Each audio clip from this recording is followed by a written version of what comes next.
Assalamualaikum warahmatullahi wabarakatuh. Waalaikumsalam warahmatullahi wabarakatuh. Alhamdulillahi rabbil alamin. Allahumma salli ala sayyidina Muhammad al-fatih lima ughliq wal khatim lima sabaq nasiril haqq bil haqq wal hadi ila siratikal mustaqim wa ala alihi haqqa qadrihi wa miqdarihi al-azim. Segala puji bagi Allah yang mana hari ini kita bisa berkumpul di majelis yang mulia ini untuk mendengarkan mimpi-mimpi orang-orang yang beriman di ujung akhir zaman ini, serta tidak lupa kita aturkan salawat dan salam kepada junjungan kita Nabi besar Muhammad sallallahu alaihi wasallam.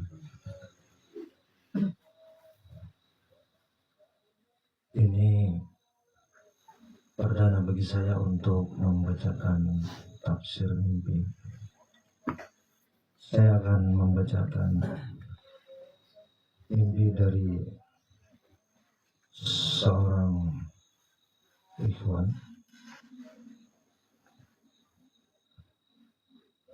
pemimpi bernama Ubaidillah dari Timor Leste.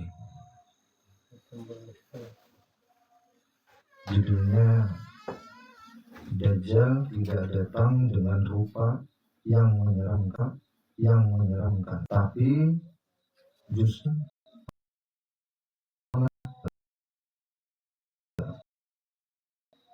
artinya judul ini selaras ya dengan mimpi Said Muhammad Qasim.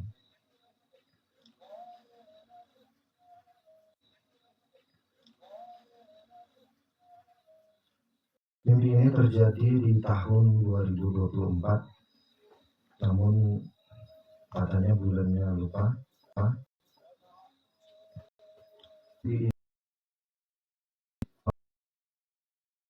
setelah mengenal dan belajar tentang mimpi Said Muhammad Qasim.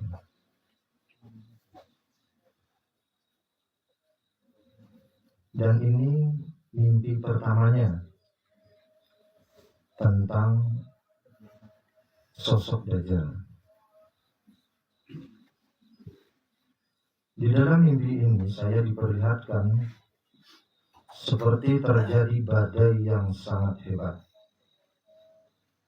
berupa badai angin yang hebat, seperti angin topan, angin yang kencang yang membawa debu berwarna coklat. Sepertinya angin yang bercampur dengan debulah seperti itu. Saya melihat di sekitar saya sepertinya terjadi kehancuran yang hebat. Nah, ini seperti tanda-tanda ya. Tanda-tanda mungkin sebelum kemunculan Dajjal itu akan terjadi guncangan alam semesta ini. Ya. Dan kebetulan di samping kiri saya ada ibu saya yang seperti juga merasakan kejadian tersebut.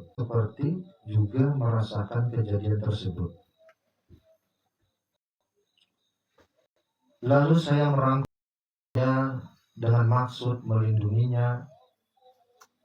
Saya tidak melihat keluarga saya yang lain kecuali ibu. Jadi memang Rasulullah itu selalu menekankan kepada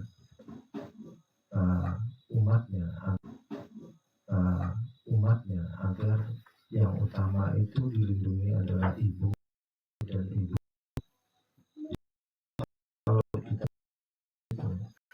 Kalau anak terjatuh ke sumur, ibu pasti terjun.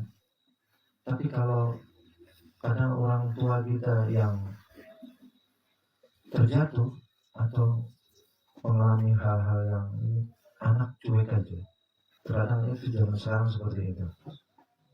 Ya, jadi penting bagi kita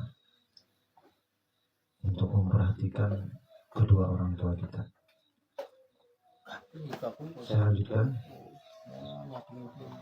Saya bertanya-tanya apa yang sebenarnya terjadi. Kemudian saya mulai melihat ke arah kiri, meskipun penglihatan saya agak terganggu. Namun saya berhasil melihat dengan sangat jelas bahwa ada pegunungan di situ yang sangat hijau bersih dan mengkilau. Saya rasa itu pegunungan yang Arab. Pegunungan yang hijau itu saya teringat dengan hadis Nabi SAW yang mengatakan bahwa tanah Arab akan menghijau. Saat itu saya mulai sadar, ini bukan di negara saya. Sepertinya ini seperti wilayah semacam ada di wilayah Timur Tengah karena badai pasir. Lalu saya memalingkan penglihatan saya dari gunung yang hijau tadi ke arah kanan. Dan saat itulah saya melihat ada sosok manusia yang mirip seperti Yesus yang sedang terbang atau melayang bebas di udara dengan sempurna di antara badai ini. Dia mengangkat kedua tangannya seolah-olah mengontrol badai tersebut. Nah, jadi kita ingat hadis Nabi bahwa di Arab Saudi itu ada tempat di mana kemunculan tanduk setan. Nah, jadi ini agak mirip ini. Jadi kemunculan tanduk setan itu di sana. Dia sangat mirip, ya saya ulangi, saya lanjutkan lagi. Dia sangat mirip dengan Yesus Kristus yang ada di foto-foto. Rambutnya panjang sampai bahunya, agak keriting, memakai jubah berwarna coklat tua yang panjang. Dia agak pendek namun memiliki postur tubuh yang berotot. Karena meskipun pakai jubah yang besar itu terlihat pas di tubuhnya. Warna kulitnya coklat kehitam-hitaman. Nah, ini berarti mirip ya. Ciri-ciri sosok yang dimaksud dengan Dajjal. Ya, rambutnya keriting di antara, kemudian badannya agak pendek. Saya lanjutkan lagi. Dilihat dari postur tubuhnya, sepertinya dia berasal dari wilayah Timur Tengah. Mirip seperti orang-orang Asia. Saat itu saya berusaha melihat wajahnya, dan sepertinya tidak ada cacat sama sekali, atau mata yang rusak wajahnya. Wajahnya terlihat seperti normal dan bagus. Dan saya berkata dalam hati saya, inikah Dajjal? Setelah itu saya terbangun di tengah malam sekitar jam 3 lewat. Keterangan Dajjal di dalam mimpi saya terlihat orang normal, tidak ada cacat di wajahnya. Dia terbang dengan sangat baik, percaya diri seperti tidak ada tandingannya, atau seperti tidak ada lagi manusia yang bisa mampu meniru kemampuannya. Kemudian kita masuk kepada takwil.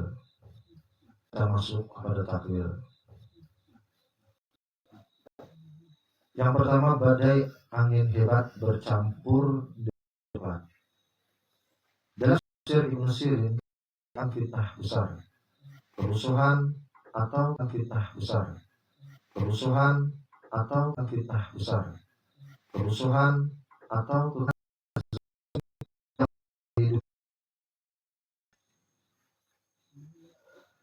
warna coklat atau debu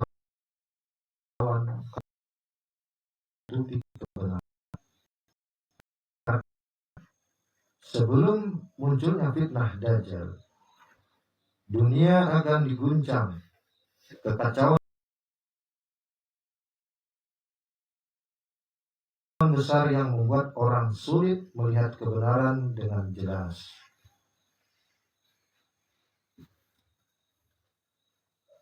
Tafsirnya, badai adalah fitnah global yang melanda umat manusia, bisa berupa bencana alam, perang, pandemi, atau gejolak sosial politik yang membingungkan. Kemudian yang kedua, ibu berada di samping dan dirangkul. Dalam tafsir mimpi, ibu adalah simbol perlindungan, iman, doa, dan rahmat Allah. Memeluk ibu menunjukkan kebutuhan akan perlindungan spiritual dan kembali pada doa orang tua atau rahmat Allah di tengah fitnah. Tafsirnya, dalam fitnah besar hanya doa dan iman yang dilambangkan dengan ibu yang bisa jadi pelindung. Ketiga, gunung hijau berkilau di Arab. Hadis Nabi Shallallahu Alaihi Wasallam, tidak akan datang kiamat hingga tanah Arab kembali menghijau dan sungai-sungai mengalir di dalamnya. Hadis riwayat Muslim.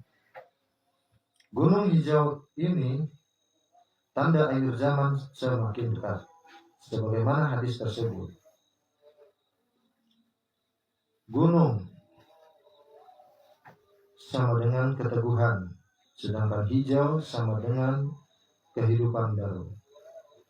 Tafsirnya, Allah memberi isyarat bahwa fitnah besar akan terjadi bersamaan dengan tanda-tanda akhir zaman yang nyata di Jazirah Arab. Kemudian yang keempat, sosok mirip Yesus melayang di udara, mengontrol badai. Dalam tafsir klasik, terbang di udara melambangkan kekuatan luar biasa, pengaruh global, dan kekuasaan yang tak tertandingi. Mengontrol badai sama dengan menguasai fitnah dan memanipulasi keadaan dunia. Wajah tampan, tidak cacat, selaras dengan banyak riwayat bahwa fitnah Dajjal datang dalam rupa normal, menawan, penuh wibawa, bukan seperti karikatur yang menakutkan. Sangat mirip Yesus, sama dengan selaras dengan hadis bahwa Dajjal akan berusaha menyerupai Nabi Isa alaihissalam untuk menipu manusia.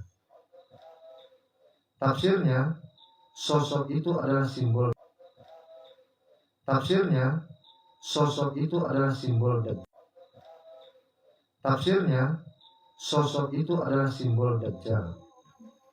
Dengan kekuatan supranatural, pengaruh, tampak penuh karisma dan berusaha menipu manusia seolah dialah penyelamat. 5. Waktu terbangun jam 3 dini hari. Waktu menjelang fajar adalah waktu ru'ya shadiqah, yakni mimpi yang benar, di mana lebih sering datang di waktu malam akhir. Ini menguatkan bahwa mimpi ini bisa jadi peringatan spiritual, bukan sekadar bunga tidur. Kesimpulan takwil, mimpi ini menandakan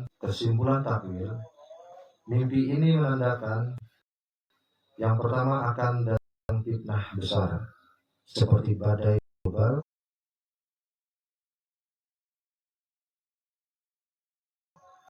mengguncang kehidupan. Kedua, Dajjal akan muncul dengan rupa normal, penuh wibawa, tidak cacat, dan seolah-olah menguasai keadaan dunia. Ketiga, ia akan tampak seperti Isa alaihissalam karena memang salah satu fitnahnya adalah mengaku sebagai Al-Masih. Keempat, tanda-tanda akhir zaman, yakni tanah Arab menghijau, sudah semakin nyata, menguatkan bahwa fitnah besar makin dekat. 5. Perlindungan sejati hanya dengan iman, doa orang tua, dan berpegang teguh pada Allah Subhanahu wa Ta'ala. Jadi mimpi Ubaidillah ini adalah peringatan sangat kuat tentang dekatnya fitnah akhir zaman.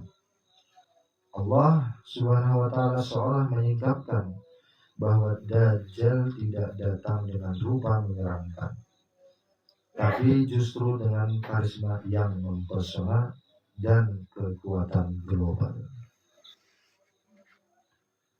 Demikian apa yang dapat saya bacakan dan saya sampaikan tentang takwil mimpi dari saudara kita Ubaidillah di Timur Leste.